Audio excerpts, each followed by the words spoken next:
আমি সুমন্ত গায়েন, তোমরা দেখছো ডাব্লিউবি হোম টিউটর চ্যানেল।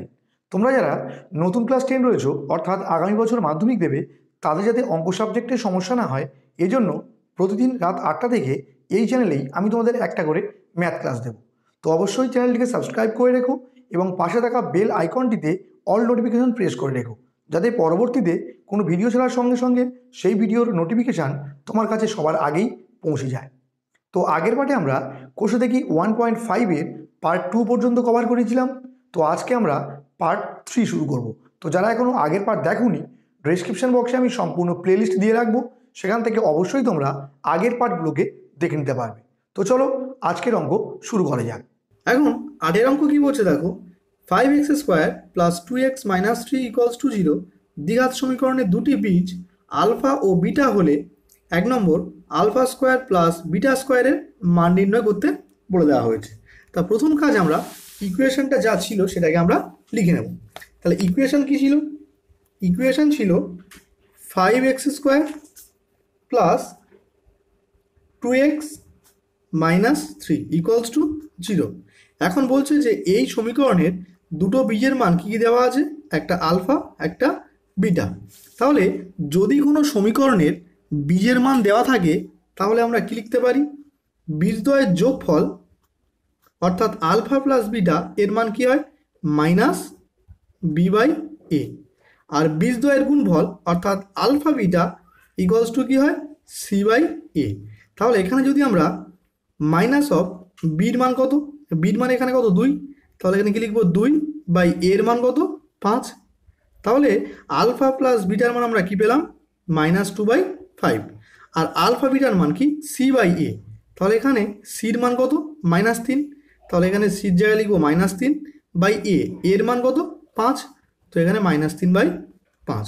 এখন প্রথম অঙ্ক কি বলেছে, আলফা স্কোয়ার প্লাস বিটা স্কোয়ারের মান নির্ণয় করতে বলেছে। তো দেখো alpha square plus beta square এটাকে আমরা কি বলতে পারি, a square plus b square. তো এ স্কোয়ার প্লাস বি স্কোয়ারের সূত্র কি, a plus b whole square minus 2ab। যেহেতু আমরা এ বিকে আলফা দিয়ে চিহ্নিত করেছি, তাই এখানে এ বির জায়গায় লিখলাম আলফা প্লাস বিটা। তাহলে আলফা প্লাস বিটার whole square minus 2 alpha beta. এখন আলফা প্লাস বিটার মান কত, -2/5। তো এখানে এর জায়গায় আমরা কি লিখবো, -2/5 পুরোটা whole square minus 2 alpha beta. তাহলে 2 ইন্টু আলফা বিটার মান কত, -3/5। এখন দেখো -2/5 পুরোটার হোল স্কোয়ার, এর অর্থ কি, মাইনাস স্কোয়ার, তাহলে মাইনাসে মাইনাসে কি হয়ে যাবে প্লাস, 2 স্কোয়ার কত 2 × 2 = 4, 5 স্কোয়ার কত 5 × 5 = 25, আর মাইনাসে মাইনাসে প্লাস, 3 × 2 = 6 আর নিচে 5। এখন 25 আর 5-এর কী করতে হবে, লসাগু। তো লসাগু হবে কি 25। তো 25 25 মিলে গেলে উপরে কে বসে থাকছে 4, প্লাস 5 × 5 = 25, তাহলে 5 × 6 = 30। তাহলে উত্তর কী হচ্ছে আমার, 30 + 4 = 34/25। তো এটি আমাদের নির্ণয় অ্যান্সার। এখন 2 নম্বর অঙ্কে আলফা কিউব প্লাস বিটা কিউবের মান নির্ণয় করতে হবে। তাহলে সমীকরণ কী ছিল, 5x² plus 2x minus 3 equals to 0। তো এখানে আমরা alpha cube plus beta cube এর মান নির্ণয় করব। তাহলে এটাকে যদি আমরা এ ধরি, এটাকে বি ধরি, তাহলে এ কিউব প্লাস বি কিউবের সূত্র। তাহলে এ কিউব প্লাস বি কিউবের সূত্র আমরা কি জানি, এ প্লাস বি এর whole cube minus 3ab into a plus b. তাহলে এখানে আমরা কী লিখব, alpha plus beta whole cube minus 3 alpha beta into alpha plus beta. তাহলে এখানে আলফা প্লাস বিটার মান কত পেয়েছি আমরা, -2/5। তো এখানে আলফা প্লাস বিটার জায়গায় কী লিখব, -2/5 তার whole cube minus 3 alpha beta. তাহলে 3 ইন্টু আলফা বিটার মান কী পেয়েছি, -3/5। তাহলে এখানে আলফা বিটার জায়গায় কী লিখব, -3/5 ইন্টু আলফা প্লাস বিটা। আবার আলফা প্লাস বিটার মান কত, -2/5। এখন দেখো -2/5 হোল কিউব এর অর্থ কি, মাইনাসের কিউব আবার 2/5 হোল কিউব। তাহলে মাইনাসের কিউব অর্থাৎ মাইনাসকে 3 বার গুণ, তাহলে মাইনাসে মাইনাসে প্লাস প্লাস এ মাইনাস, তাহলে মাইনাসের কিউব করলে কি পাবো আমরা? মাইনাস পাবো। 2 এর কিউব কত? 2 দুগুণে 4, 4 দুয়ে 8। 5 এর কিউব 5 5 25, 25 5 125। মাইনাসে মাইনাসে কি হয়ে যাবে? প্লাস, আর প্লাস মাইনাসে আবার এখানে কি হয়ে যাবে? মাইনাস। তো এখন 3 3 9, 9 2 18 বাই 5 5 25। এখন দেখো 25 আর 125 এর লসাগু করতে হবে। তো দেখো 25 আর 125 আমরা লসাগু করব, তাহলে কত দিয়ে যাবে? 25 দিয়ে। 25 1 25, 5 25 125, তাহলে লসাগুর মান কী হবে? 25 1 25, 25 5 125, তাহলে এখানে 125 লসাগু হলো। এখন দেখো 125 125 মিলে যাচ্ছে, তাহলে উপরে কে বসে থাকবে? -8। -25 বাদ দাও, যদি আমরা এখান থেকে 25কে বাদ দিই তাহলে কে পড়ে থাকছে? 5 1 5, তো সেই 5 দিয়ে 18কে কী হবে? গুণ, তো 5 18 90, তাহলে উত্তর হবে কি? এর চিহ্ন মাইনাস, এর চিহ্ন মাইনাস, একই চিহ্ন হলে কি হয়? সেই চিহ্নটা বসে যায়, সংখ্যাগুলো যোগ হয়ে যায়। তো 90 আর 8 কত? 98, ডিভাইডেড বাই কত? 125। তো এটি আমাদের নির্ণয় অ্যান্সার। এখন 1/α প্লাস 1/βর মান নির্ণয় করতে হবে। তো প্রথমে আমরা কি লিখে নেব? 1/α প্লাস 1/β। এখন দেখো যদি আমরা আলফা আর বিটার লসাগু করি তাহলে কি হবে? Alpha beta. এখন কোনাকুনি গুণ, beta 1 beta plus alpha 1 alpha equals to, দেখো বিটা প্লাস আলফা যা, আলফা প্লাস বিটা তাই, তাহলে আলফা প্লাস বিটার মান আমরা কি জানি? -2/5। তো আলফা প্লাস বিটার জায়গায় আমরা কি লিখব? -2/5। আর আলফা বিটার মান কত? -3/5, তো এখানে লিখবো -3/5 ইকুয়ালস টু, দেখো -2/5 লিখলাম, এই ডিভাইডেড বাই এটাকে আমরা যখন ইন্টু লিখবো তখন নিচটা কী যাবে?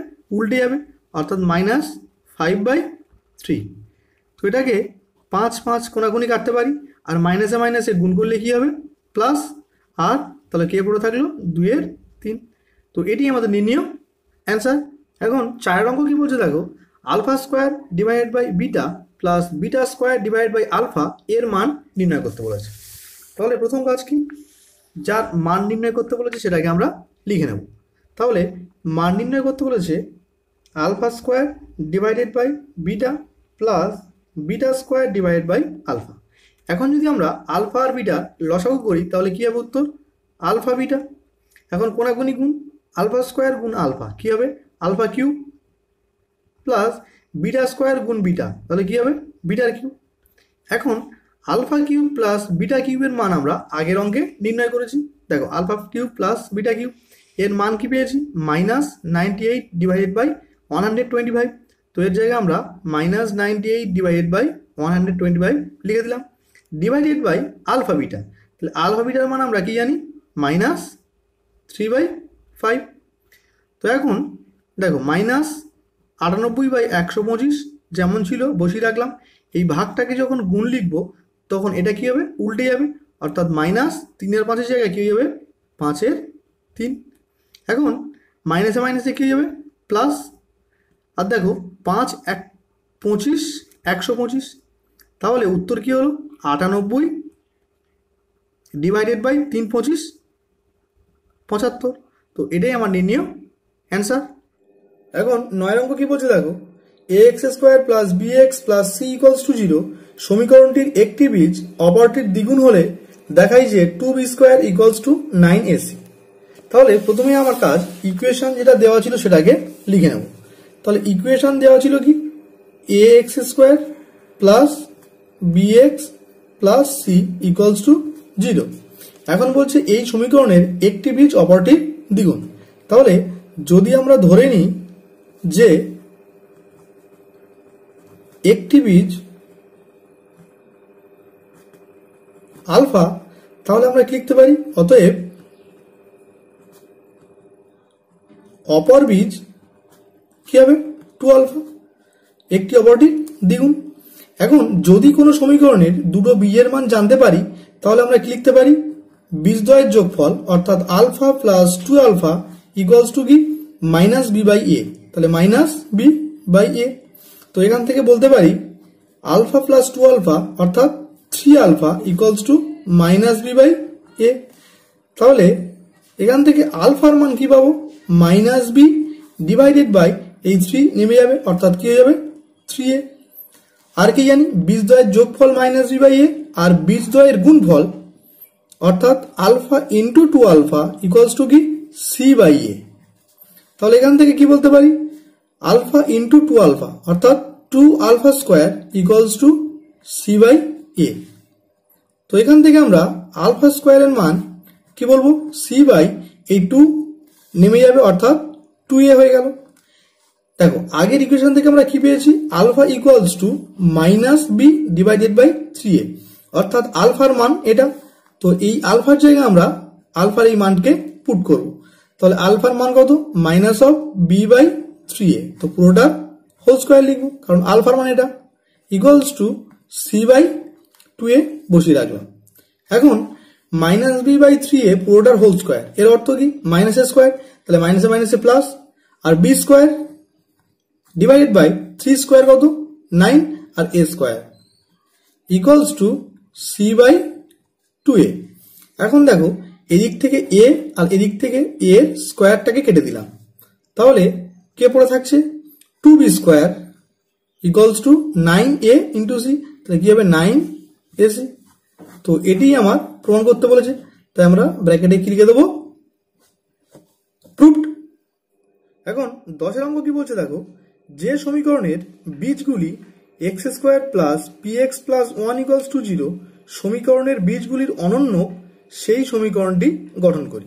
তাহলে বলছে যে এই সমীকরণের যে বীজ সেই বীজগুলির অনন্য যে সমীকরণটির, তো সেই সমীকরণটিকে আমাকে নির্ণয় করতে হবে। তো প্রথমেই আমরা যে সমীকরণটি এখানে দেওয়া আছে সেই সমীকরণটিকে লিখে নেব। তাহলে সমীকরণ দেওয়া ছিল x square plus P x plus 1 equals to 0। তাহলে বলছে এই সমীকরণের যে বীজ, তাহলে প্রথমেই আমরা এই সমীকরণের বীজকে একটা লিখছি আলফা একটা লিখছি বিটা। তাহলে যেহেতু এই সমীকরণের বীজ এই দুটো, তাহলে আমরা কি লিখতে পারি alpha plus beta equals to কি মাইনাস বি বাই এ অর্থাৎ মাইনাস পি, যেহেতু বির মান পি তাহলে পি বাই এ মানে কি 1, তাহলে মাইনাস অফ পি। আর আলফা বিটা অর্থাৎ বীজদ্বয়ের গুণফল সি বাই এ অর্থাৎ 1 বাই 1, তাহলে কি পেলাম আলটিমেট 1 অর্থাৎ আলফা প্লাস বিটার মান আমরা পেলাম মাইনাস পি আর আলফা বিটার মান পেলাম 1।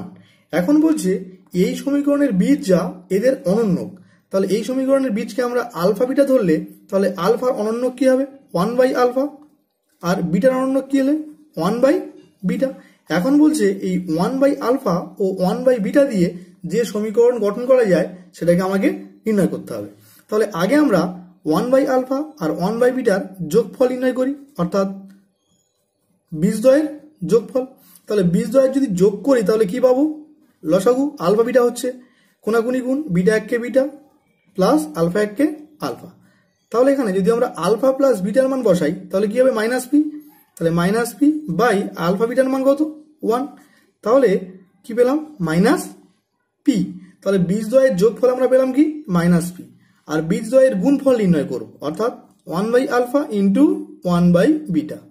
তাহলে গুণ করলে কি হবে 1 বাই আলফা বিটা, তাহলে 1 বাই আলফা বিটার মান কত 1, তো এখানে বসালে কি হবে 1 বাই 1 মানে কত 1। তাহলে এই 1 বাই আলফা ও 1 বাই বিটা দিয়ে যে সমীকরণ গঠন করা যায় তাকে আমরা কিভাবে লিখবো এক্স স্কোয়ার মাইনাস বীজদ্বয়ের যোগফল। তাহলে বীজদ্বয়ের যোগফল আমরা কি পেয়েছি মাইনাস পি, তাহলে বীজদ্বয়ের যোগফল ইন্টু এক্স প্লাস বীজদ্বয়ের গুণফল, বীজদ্বয়ের গুণফল আমরা কি পেয়েছি 1, তো এখানে লিখবো 1 ইকুয়ালস টু কি 0। তাহলে এক্স স্কোয়ার মাইনাসে মাইনাসে প্লাস পি গুণ x P x plus 1 equals to 0। তাহলে এটাই আমাদের নির্ণীয় সমীকরণ। এখন 11 অঙ্ক কি বলছে দেখো x square plus x plus 1 equals to 0 সমীকরণটির বীজগুলির বর্গ যে সমীকরণের বীজ সেই সমীকরণটি নির্ণয় করো। অর্থাৎ এই সমীকরণের বীজগুলির বর্গ যে সমীকরণের বীজ সেই সমীকরণটি আমাকে নির্ণয় করতে বলেছে। তো প্রথম কাজ কি ইকুয়েশন যেটা দেওয়া ছিল সেটাকে আমরা লিখে নেব। তাহলে ইকুয়েশন দেওয়া ছিল x square plus x plus 1 equals to 0। বলছে এই সমীকরণের বীজ যা, সেই বীজগুলির বর্গ যে সমীকরণের বীজ, সমীকরণটি আমাকে নির্ণয় করতে হবে। তো এই সমীকরণের বীজকে আমরা একটা ধরলাম আলফা, একটা ধরলাম বিটা। তাহলে এই আলফা আর বিটা এই সমীকরণের যদি বীজ হয়, তাহলে আমরা কি লিখতে পারি? আলফা প্লাস বিটা অর্থাৎ বীজদ্বয়ের যোগফল মাইনাস বি বাই এ। তাহলে মাইনাস বির মান কত? এখানে কিছু নেই, মানে কি আছে? 1। তাহলে বি বাই এ, তাহলে এর মান 1, তাহলে মাইনাস অফ 1। আর বীজদ্বয়ের গুণফল অর্থাৎ আলফা বিটার মান সি বাই এ, তাহলে সি মানে কত? 1, আর এ মানে কত? 1, তাহলে 1 বাই 1 ইকুয়ালস টু কত? 1। এখন বলছে এই সমীকরণের বীজ যা, এদের বর্গ। তাহলে এই সমীকরণের একটা বীজ ছিল আলফা, তাহলে এখানে কি হবে? আলফা স্কোয়ার একটা বীজ, আর একটা বীজ ছিল এখানে বিটা, এখানে তাহলে কি হবে? Beta square. এখন বলছে এই আলফা স্কোয়ার ও বিটা স্কোয়ার দিয়ে যে সমীকরণ গঠন করা যায়, সমীকরণটি আমাকে নির্ণয় করতে হবে। তো প্রথমেই যদি কোনো সমীকরণের বীজের মান দেওয়া থাকে, তো আমরা কি নির্ণয় করবো? বীজদ্বয়ের যোগফল। তাহলে বীজদ্বয়ের যোগফল কি? দেখো, alpha square plus beta square, এটা কি সূত্র? এ স্কোয়ার প্লাস বি স্কোয়ারের সূত্র। তাহলে কি লিখবো? A plus b whole square minus 2ab। তাহলে এখানে আলফা প্লাস বিটার মান কত? -1, তাহলে -1 এর হোল স্কোয়ার মাইনাস 2ab, তাহলে 2 ইন্টু আলফা বিটার মান কত? 1। তো এখানে কি লিখবো? 2 ইন্টু 1, তাহলে -1 এর হোল স্কোয়ার, তাহলে মাইনাসে মাইনাসে প্লাস 1, মাইনাস 2 একে 2। তো এর চিহ্ন মাইনাস, এর চিহ্ন প্লাস, যদি আলাদা চিহ্ন হয়, যে বড় তার চিহ্ন বসে গেল, অর্থাৎ মাইনাস বসে গেল, বড় থেকে ছোটটা বিয়োগ, অর্থাৎ -1 হলো। তাহলে এই বীজদ্বয়ের যোগফলের মান আমরা কি পেলাম? -1। এখন এই বীজদ্বয়ের গুণফলের মান নির্ণয় করব। দেখো, alpha square into beta square, এটাকে আমরা লিখতে পারি আলফা বিটার হোল স্কোয়ার। আর যেহেতু আলফা বিটার মান 1, তো এখানে 1 স্কোয়ার হবে, তাহলে 1 স্কোয়ার কত? 1। তাহলে এই বীজদ্বয়ের যোগফলের মান কি পেলাম? -1, আর এই বীজদ্বয়ের গুণফলের মান কি পেলাম? 1। তাহলে আমরা এই বীজ দিয়ে ইকুয়েশন বানাতে পারবো। তাহলে ইকুয়েশন বানানোর ফরম্যাট কি? এক্স স্কোয়ার মাইনাস বীজদ্বয়ের যোগফল অর্থাৎ -1 ইন্টু এক্স প্লাস বীজদ্বয়ের গুণফল অর্থাৎ 1 ইকুয়ালস টু 0। তাহলে এক্স স্কোয়ার মাইনাসে মাইনাসে প্লাস এক্স একে এক্স প্লাস 1 ইকুয়ালস টু 0। তো এটি আমাদের নির্ণীয় সমীকরণ। তো আশা রাখছি প্রত্যেকটি অঙ্কই তোমরা খুব সুন্দরভাবে বুঝতে পেরেছো। ভিডিওটি ভালো লাগলে ভিডিওটিতে অবশ্যই একটি লাইক করো এবং চ্যানেলে নতুন হলে চ্যানেলটিকে সাবস্ক্রাইব করে আমাদের পাশে থেকো। তো আজকের ভিডিও এই পর্যন্ত রাখলাম, দেখা হবে পরের ভিডিওতে।